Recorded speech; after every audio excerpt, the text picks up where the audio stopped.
Hello नमस्कार दोस्तों, मैं अरविंद सर आप सभी के बीच एक बार फिर उपस्थित हूँ। सुपर टेट 2019 में जो रीजनिंग से 5 क्वेश्चन आए हैं उनको लेकर। ठीक है, चलिए चर्चा को आगे बढ़ाते बिना समय ख़राब किए। तो सुपर टेट 2019 में आपको पता होगा कि सुपर टेट 2019 में और 2018 में दोनों बार हमारे सिलेबस के अनुरूप 5 क्वेश्चन रीजनिंग के आते हैं और आए भी हैं। ठीक है, और आगे भविष्य में भी सुपर टेट में रीजनिंग के 5 ही क्वेश्चन आने वाले हैं। ठीक है, तो रीजनिंग में कौन कौन से प्रश्न आपके आए हैं उनको सॉल्व करके हम लोग समझ लेते हैं इसकी पृष्ठभूमि क्या है, अर्थात कौन कौन से चैप्टर हमें पढ़कर जाना चाहिए। चलिए पहला प्रश्न शुरू करते हैं।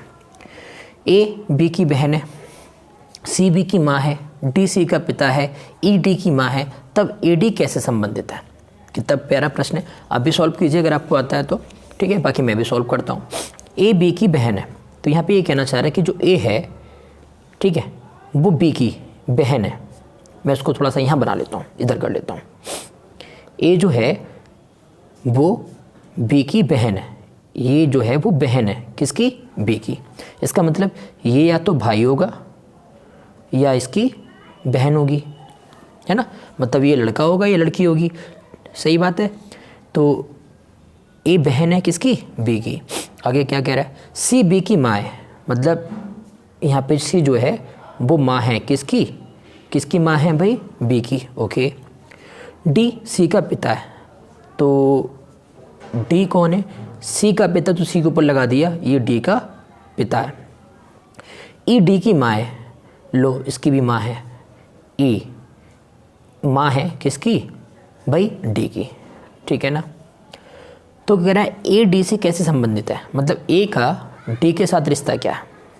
अब समझिए, ये अगर लड़की हुई तो ये बहन बहन हुई, ये अगर लड़का हुआ तो ये भाई बहन हुए।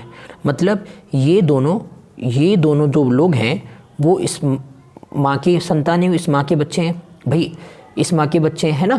तो कहने का मतलब है इस माँ के ये पिता हैं, इस माँ के पिता, मतलब इन दोनों बच्चों की ये माँ है। और माँ मतलब वही बात है कि जैसे मैं बात करूं कि यहाँ पर ये दोनों बच्चे हैं, मतलब मेरी मम्मी के पिता कौन हुए, मेरी मम्मी के पिता हम मेरे कौन हुए, नाना हुए, है ना। और मैं नाना का कौन हुआ, मैं नाना का पौत्र हुआ, अगर लड़का हूँ तो, और लड़की हूँ तो पौत्री।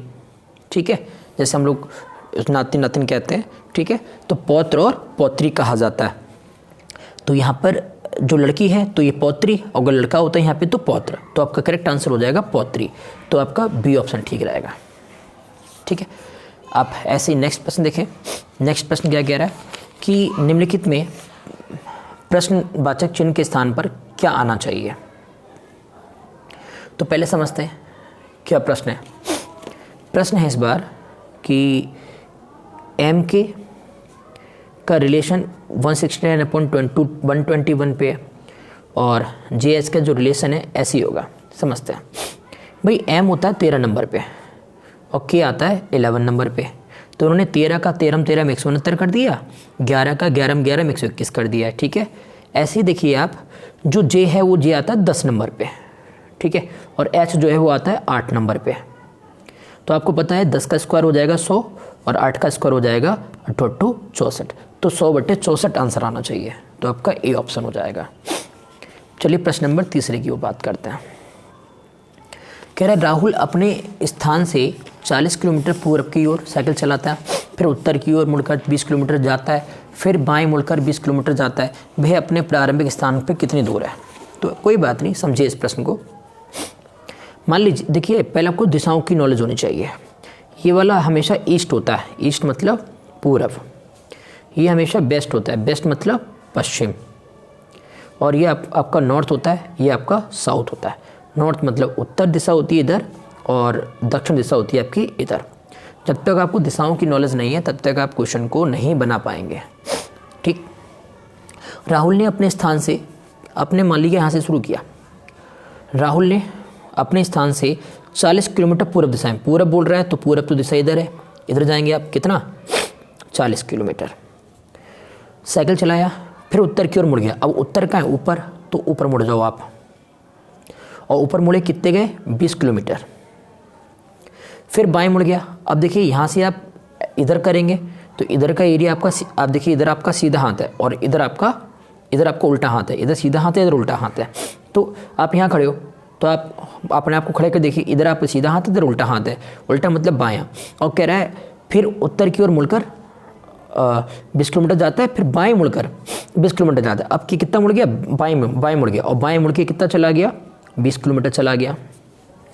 तो कह रहा है भाई अपने प्रारंभिक बिंदु ये हो गया, और अंतिम बिंदु से कितनी दूर है, मतलब ये वाली दूरी निकालनी है ना।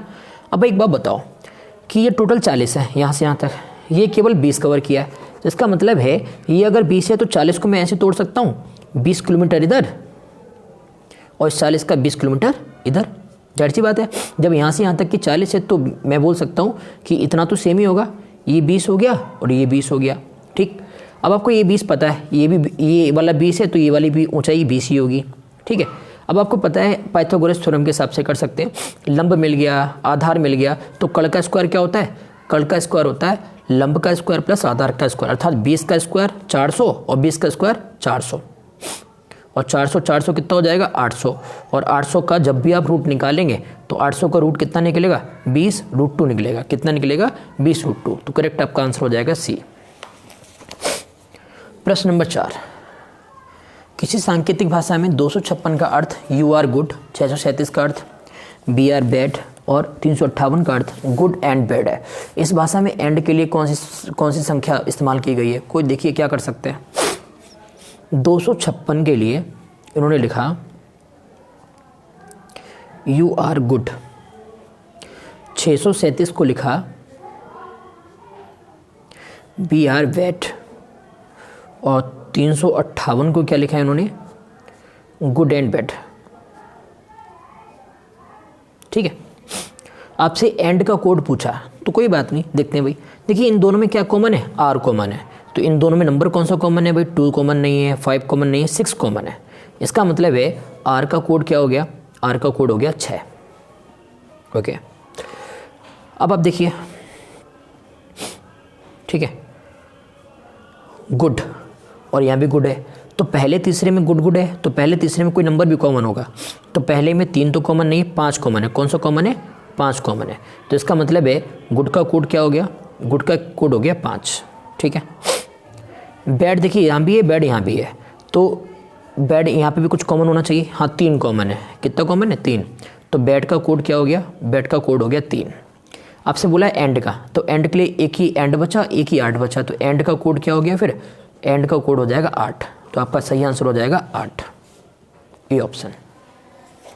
5वां प्रश्न है, किसी संकेत में FORGE को FPTJI लिखा जाता है, उसी संकेत में CULPRIT को कैसे लिखा जाएगा। तो वही समझते हैं, देखिए क्या करा है इन्होंने, FORGE को इन्होंने लिखा FPTJI। आपसे बोला गया CULPRIT को क्या लिखेंगे। देखिए F का इन्होंने F रखा, तो हम भी C का C रखेंगे। ठीक है, OP एक बढ़ा के रखा है इन्होंने, तो हम भी एक बढ़ा के रखेंगे, UV। ठीक है, फिर RST कितना बढ़ाया इन्होंने, 2, तो आप यहाँ बढ़ा दीजिए LMN। ठीक है, फिर यहाँ पे देखिए GH के बाद HIJ कितना बढ़ाया इन्होंने, 3 बढ़ाया, आप इसमें बढ़ा दीजिए। ठीक है, P के बाद बढ़ा दीजिए QRS, मतलब आप थोड़ा भी देखेंगे तो आपको आंसर मिल जाएगा। CBNS देखिए CBNS ये मिल रहा है, पूरा करने की ज़रूरत भी नहीं है। ठीक है, आखिरी क्वेश्चन है आपका, सॉरी 5 ही प्रश्न होते हैं आपके सुपर टेट में, तो सुपर टेट 2019 में 5 ही प्रश्न पूछे गए और हर बार 5 ही पूछे जाते हैं। अब 2018 प्रैक्टिस सेट उठाएंगे तो वहाँ से भी 5 क्वेश्चन हम लोग कौन कौन से आए वो भी सीखेंगे नेक्स्ट वीडियो में। अभी के लिए धन्यवाद।